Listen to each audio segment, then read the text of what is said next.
More. I need more. 25 bosses wasn't enough. It's been 7 months.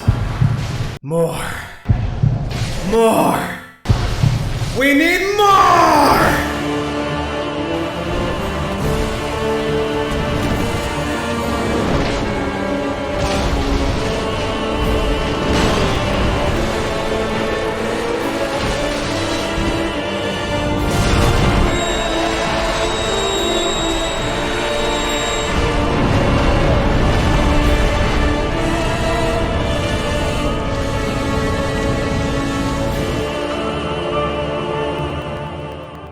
Welcome to the inevitable.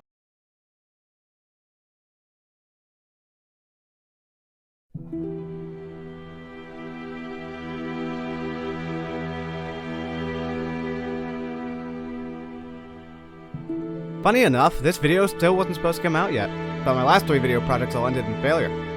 During a state of desperation and disappointment, I decided to start beating this dead horse again. People liked the last boss ranking, and I'm glad they did. I liked making it.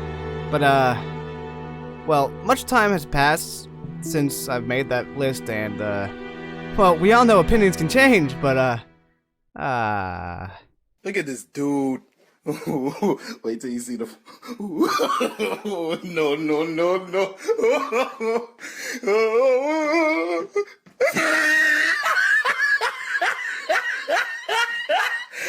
Look at the top of his head. Moving on. So in the last boss ranking, I gave an oh-so-subtle hint that the list was going to start making you scratch your head by the end. My dear viewers, that list has nothing on this one. I'm going to make myself look like a total asshole by saying, I don't find most of these bosses that hard. Now, before you whip out your pitchforks and fiery sticks, listen, hear me out. I have played Dark Souls 1 and 3 several times, and I know how to make really dumb yet effective builds, which in the case of Dark Souls 1 isn't hard to do. Even though in this video I chose the inferior weapon class of Greatsword over the ever-beautiful Zweihander. Like with Dark Souls 3, I am not including summoned help into the equation. And all experiences with a given boss count, not just the one I had in this video. But not to get ahead of myself, this run was certainly eye-opening for me.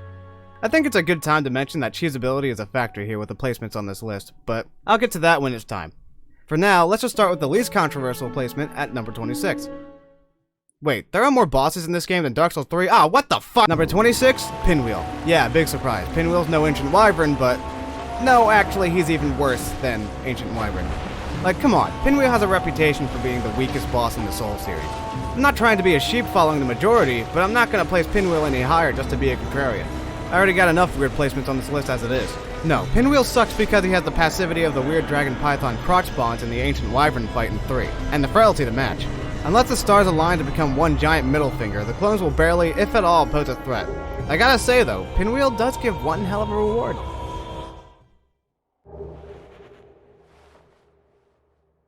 Number 25, Ceaseless Discharge.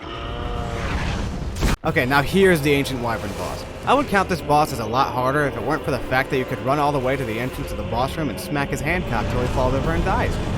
Like I said, cheese factor matters, and the easier the cheese is to make, the lower the boss will be on this list. And this cheese is so easy. And gooey, a little coagulated. Too much discharge for my taste, and ew, send this cheese back to the chef. I don't want it. Gross. Number 24, Asylum Demon. Would you believe me if I told you I was originally going to put the Asylum Demon behind Pinwheel on this list? Yeah, while I consistently kill Asylum Demon faster than Pinwheel, the Asylum Demon more consistently gets at least one hit on me than Pinwheel. Granted, you could cheese this one if you choose to start with Black Fire Bombs, but Pinwheel has no cheese factor and just sucks, hence why he's below the Dark Souls of STDs. Hell, you could even take a third of the Asylum Demon's health right at the start, and Pinwheel's still worse. Yes, my argument for Asylum Demon being placed as the third easiest is because he's not Pinwheel. Or Ceaseless Discharge, but especially not Pinwheel. Good job, tutorial boss. You managed to dodge the bottom spot. Number 23, Moonlight Butterfly. Fuck you, you're a moth. You also constantly fly away like a little bitch while blasting your little fairy spells at me like it's gonna do anything worth a damn. Unlike this moth who can't fly for periods longer than a minute or two, I have stamina. I'm just gonna keep dodging out of the way and wait for your out-of-shape ass to come down and rest your wings for a while. Yeah, that's smart. You'd think that getting a concussion would make it harder to fly, let alone catch your breath, but apparently this dumb moth disagrees. And even then, if you have a pyromancy flame, you can just pelt venom off with pyro balls until it drops dead in the sky. I mean, it's not like its weak ass can stop me. From chopping it into bug bits. Easy boss, easy souls. A real free 20k right there. Number 22, Taurus Demon. Yeah, okay, it shares the same weakness as Asylum Demon, where you take a good portion of its health right from the start, and the boss itself isn't really much better. However, the boss room you fight it in is ass. Because it's just a narrow castle wall with holes where more walls should be, it's easy to mistime your rolling and get clipped by an attack. And as such, it's pretty easy to get knocked off if caught at the wrong side of the boss. Of course, when you're as paranoid as I am, you learn to avoid it, even if it means putting yourself in a more precarious position. His chunky bull dick. With enough effort, though, you can cut off his chunky bull dick and claim it as your own.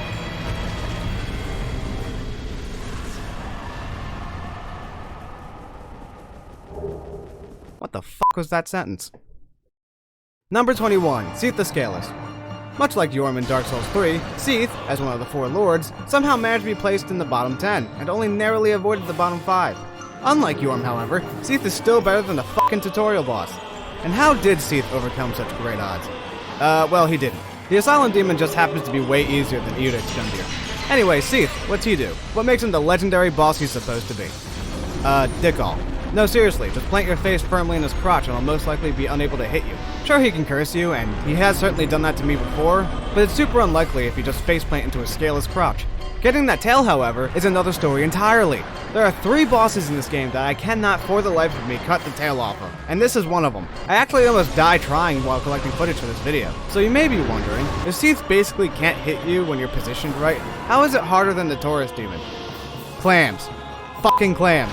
The first time, 1 or 2 clams will show up and crash the party at Seath's place. Seath appreciates it just as much as you do, however, and tends to murder them swiftly via laser beam. And also because the positioning technique isn't entirely foolproof. But I really just wanted to say the line about clams like that, so, I did. Anyway, yeah, easy boss. Fuck that tail, though. Number 20, Crossbeat Priscilla. Like father, like daughter. Hardly puts up a fight, has an easy gimmick attached to her that becomes super apparent real quick, doesn't do a super amount of damage on her own, and that fucking tail! Unlike her father, I can actually cut her tail off about 40% of the time, but this time was not one of them. So, what sets her above her father? I kinda never want to kill her. Kinda just seems like a dick move, just coming and taking her soul when all she did was politely ask you to leave. Motivation helps me kill bosses, but I usually don't have it for her. Except this time, anyway. Making this video is more than enough motivation to kill her, in her own home, in cold blood.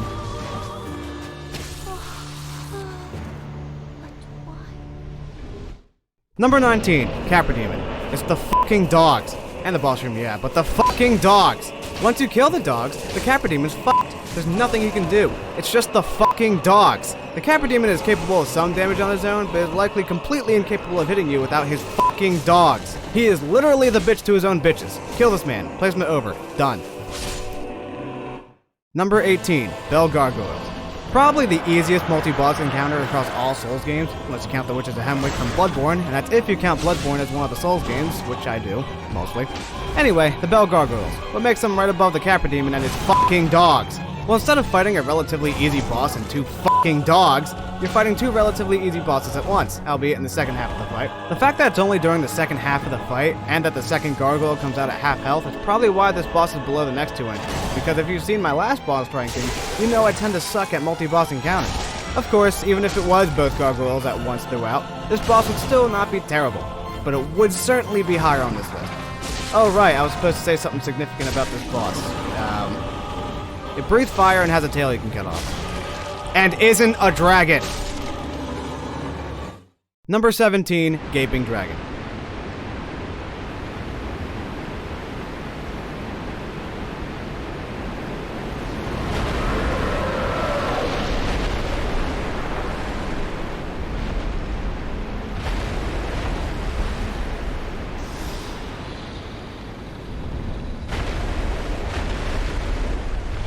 Vagina with teeth. Alright, easy jokes out of the way. Now what's the Gaping Dragon do?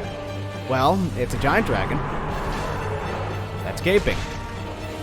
And, You know, between the design and the name of this boss, this is just really distracting.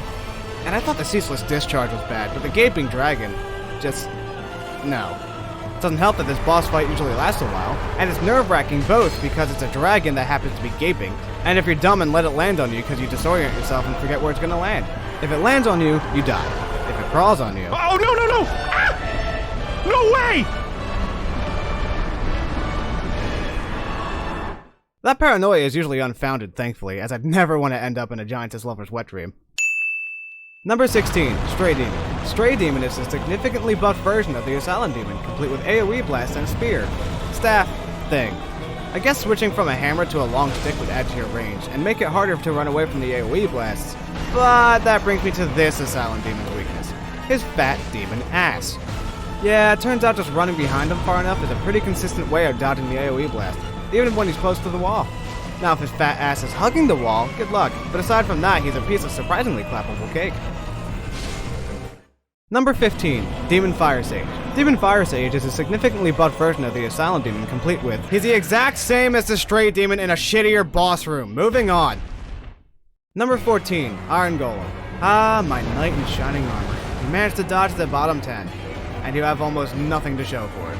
That's right, it's another case of a relatively easy boss in a shitty boss room. Despite being made of pure metal, fucking iron no less, it's flexible enough to reach its arm quite a bit behind itself to grasp you in its loving embrace, only to tell you that you're not good enough for them and throw you away. Of course, by away, I mean off of a cliff where you can properly go fuck yourself.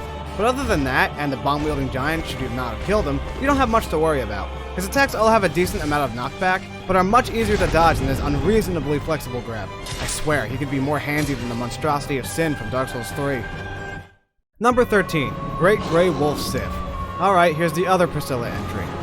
Fuck, man, I never want to kill Sif. I always feel so bad about it. She's such a good dog, loyally defending the grave of her deceased master, and... Y'all know Sif is a girl's name, right? Almost everyone seems to assume Sif is a good boy, where it's more likely Sif is a bad girl. I actually made the fucking TikTok joke! Oh my god! Anyway, so the boss. She's fast, has a big ass sword, and does a lot of damage that can easily puncture shields. Of course, all of this can be easily avoided by just rolling into her. Apparently, being a quadruped that's tall enough to stand under is a huge weakness. Like, she can destroy you for sure, and she can jump away, which she does often, but just keeping at it can make this fight fairly easy. Of course, this boss has a phase 2. The guilty phase. She'll fumble over her sword, start limping, and... Oh no, don't taunt her! No, this is so cruel! No, please don't do it, please, no! You monster! Number 12, Dark Sun Gwyndolin. Dude looks like a lady. Okay, obvious joke over. So, Gwyndolin, what'd she do? He's annoying as fuck. That's it. That's what put him at number 12. He shoots projectiles at you, sometimes fires a Hadouken, and when you get close, he teleports away and repeats. There is no rinsing. This boss is one greasy pre-shower prison fuck. Consensual, of course. A lot of stamina spent, sweat, grunting and groaning, and is altogether unpleasant. But you'll do it anyway because you're just so desperate to... I don't want to imply you want to fuck Gwyndolin, but a single Google image search makes me think you want to fuck Gwyndolin. On a hilariously related note, if you have no endurance whatsoever, this boss fight is gonna suck for you. I actually spelled suck with 2 C's in the script, Jesus Christ. What's with all the fetish bosses in this game? Wait, isn't the next boss on this list Quelaag? Oh, for fuck! Number 11, Chaos Witch Quelaag. Oh yeah. I unironically used a Trollface in 2021. What the fuck is this video? Alright, Quelaag, how'd she land just shy of the top 10? Well, I've already made a joke about her rack, so let's talk about how she likes to trap you in her spider snatch hand. So aside from that, she's kind of similar in the fact that she's a bulky early game boss who happens to be another fetish monster, and has her own means of one-shotting you if your health is low enough. What puts her above the Gaping Dragon is the fact that she's immune to fire. She leaves lava pools, she's far more capable of actually hitting you, and... She can be cheesed if you know the spot that makes her unable to get you, but it's not easy to do, and in my case, I'm better off just trying to fight the boss normally. So let's just smack that Thor ass and move on. Number 10, Gravelord Nido. It's the fucking skeletons. And the anal fissures, yeah, but the fucking skeletons. Once you kill the skeletons, Gravelord Nido's fucked. There's nothing you can do. Until they get back up, then you have to deal with the fucking skeletons again. Nido is capable of some damage on his own, but is likely completely incapable of hitting you without his fucking skeletons, except with his prostate blade. And his explosion.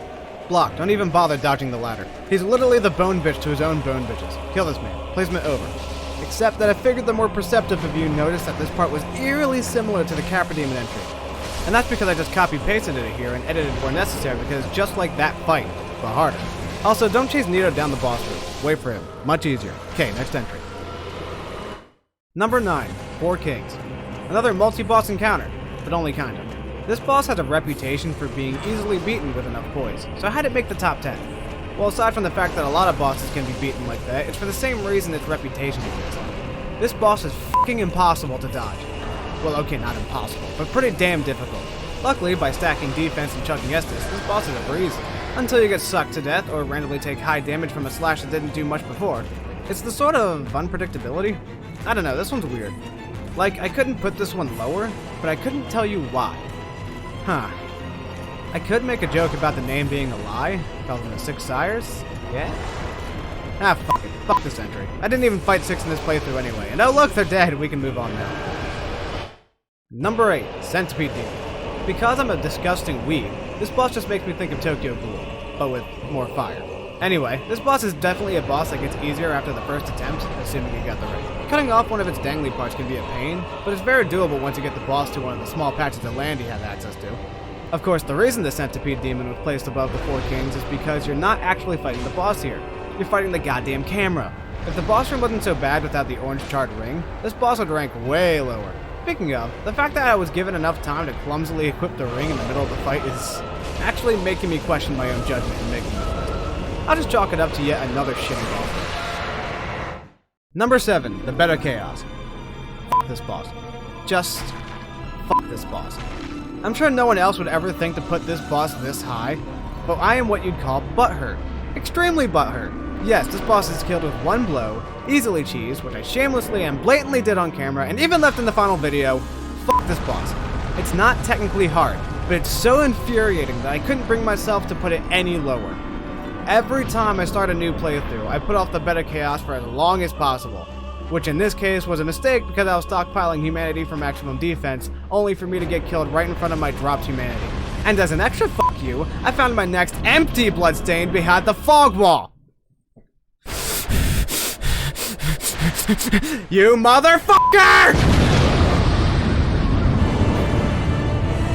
Number 6, Gwyn, Lord of Cinder.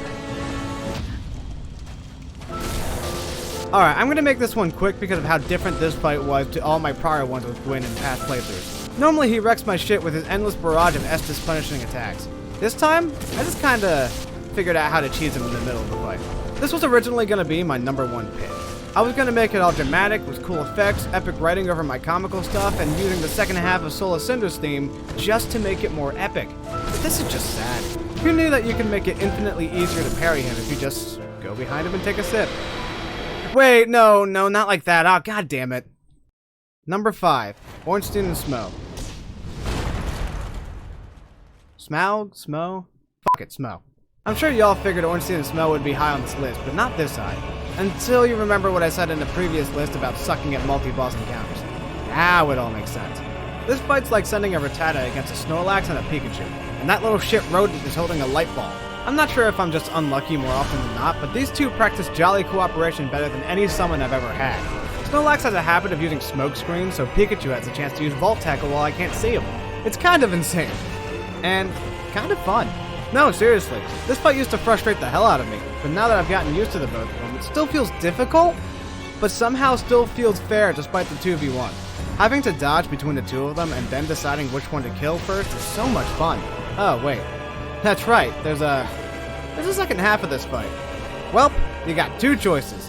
You can fight Dynamax Snorlax or Gigantamax Pikachu. Snorlax is the easier one, but if you want the Leo ring, you gotta poach Pikachu. Or you can decide between the respective boss tiers. Neither choice matters for this ranking, because either way, they place number 5. That's right, this boss fight is placed this high for this first phase alone. Okay, well, not alone, but primarily. Wait, why did this placement feel so familiar? Number 5, Demon Princess. Oh, there it is. Oh. If it wasn't for the first phase, this boss wouldn't be nearly this high. Oh, shit! Now, normally I'd do this intermission bit for the top 3, saying how the rest of this list was so hard, but the top 3 were easy picks and they deserve their respective medals because. But as I established earlier, this list is kind of a clusterfuck. Also, the more perceptive of you may have realized that the last 4 bosses on this list are all DLC bosses. Yeah, it turns out when you return to a game you've already made full of hard shit to climb, you tend to know how to make harder shit to climb. You also know how to make the fucking tails impossible to cut off! Number 4, Sanctuary Guardian. Fuck your tail, fuck your toxin, fuck your wings, fuck your horns, fuck your lightning, fuck your rather impressive mane, and most importantly, fuck you! You horny, horrifically inbred motherfucker! You goddamn aerophilic furry fuck! Get the fuck down here so I can clip your goddamn wings and slash your goddamn tendons! You zoophilic literal motherfucker! Why? Why can't I count off the fucking tail? Why? Anyway, challenging boss. Leaves little openings, the best of which is the wing attack. Just don't go back there unless you want to fight 2 of them. Number 3, Artorias the Abyss Walker. Ah, Artorias. I can never forget how we first met. I was playing Dark Souls on Steam for the first time. You threw a bloated corpse at me, and I dodged it like the fat ass I was. I didn't understand fast rolling back then, but that's fine. You accepted me anyway. You fucked me up time and time again, and I always came back. I was lucky enough to get the Black Knight Halberd that's totally a glaive, yet it wasn't enough. I was stubborn, refusing to give up my heavy armor to roll faster, and instead just getting good at being a fat man with a polearm. I didn't even know that I could stop you from powering up by actually trying. Of course, I could lose 1,000 times, but I only needed to win once. Eventually I did, but I never forgot the time we had together. Now here I am, returning once again. Even now, struggling to keep up with your stunning acrobatics. The way you flip towards me and embrace me lovingly in your arms. Even the one that doesn't work. I'm sorry. I know you're self-conscious about it. Let's not think about it. Let's just enjoy this dance together. Huh? Have I seen Sif?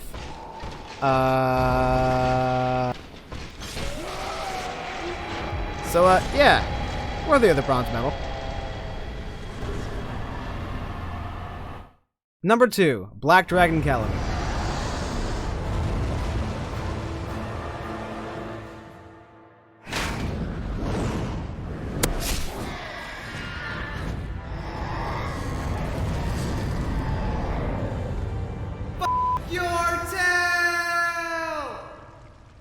I'm not sure if Calamity ranking higher than Madeira in this list compared to the prior one is surprising or expected. But either way, let's start by talking about that fucking tail. Sanctuary Guardian, cut it once. Priscilla, cut it twice. Seat the Scaleless? Well, I actually never got that one, but he's easy as fuck. Black Dragon Calamity? Never! I've never gotten that goddamn tail! It's really insulting too, because his tail gives one of the best weapons in the goddamn game. Calamity has a lot of reasons to be number 1, but let's talk about why he's not. He's a big dragon boss. If you recall what I said for the Madeira section of the last list, I have a knack for dragon slaying, as long as I can move around the dragon like the little soldier ant I am. He even has a couple of the same moves as Madeira. Like, 2 of them. But one of them's better. His fire-breathing move that makes it seem like he's trying to warm up his dick, and the fire-breathing move that he does from a distance in an arc. Never thought I'd accidentally figure out how a dragon pleasures itself, but here we are. Not only does it have Madeira syndrome, but it also has Sanctuary Guardian syndrome.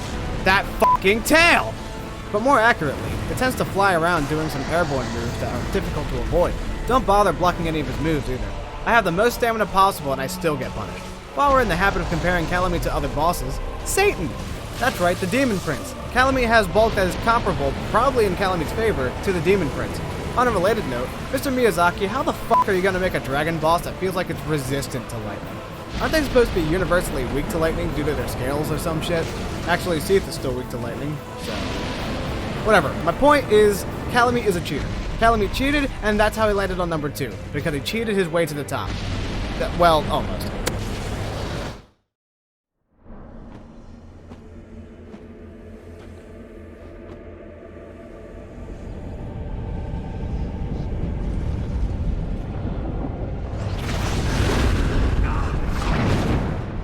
Huh.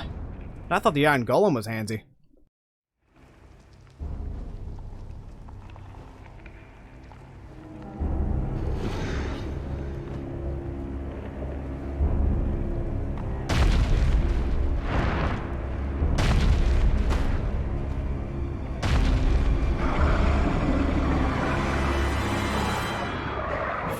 Number 1.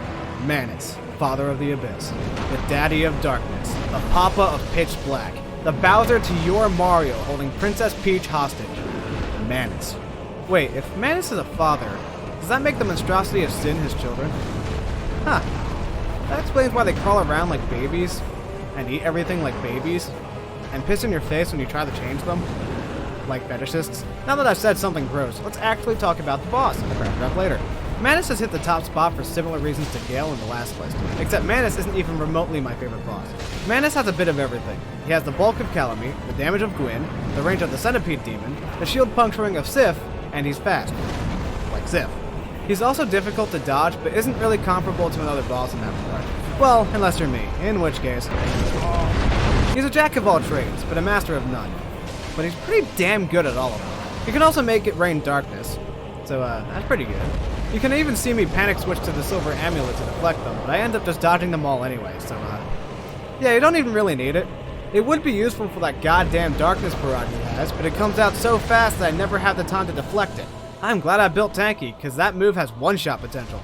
He's not as much of a pain in the ass to hit as Kalami, but that doesn't matter when every swing is a gamble.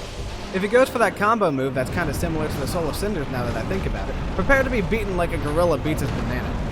Okay, now imagine him peeling it. That's what it feels like every time he does this. I've just accepted my fate at this point. I can't dodge it for the life of me. Manus is basically how I normally feel about Gwyn if Gwyn couldn't be so easily cheesed. Except not as bad, considering that Gwyn was originally going to be my number one. Even still, Manus is definitely worthy of the gold medal.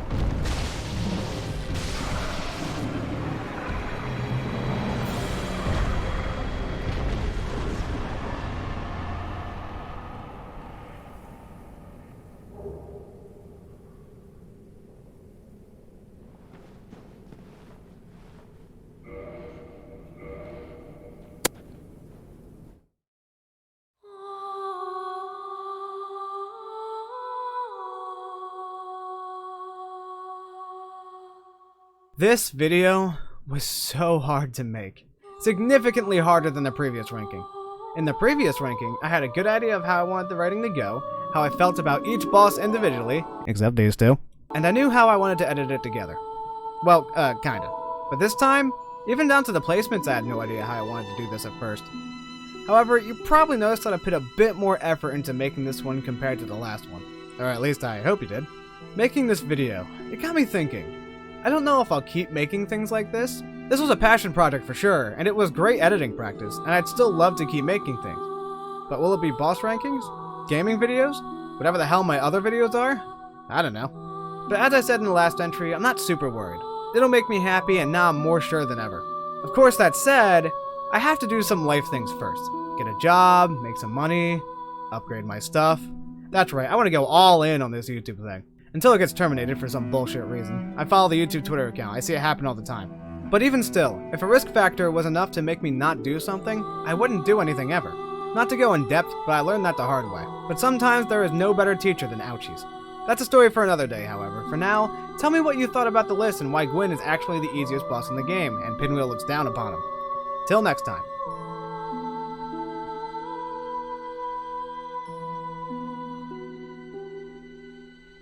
And no, till next time won't be my sign-off every video. I'm just really bad at writing outros.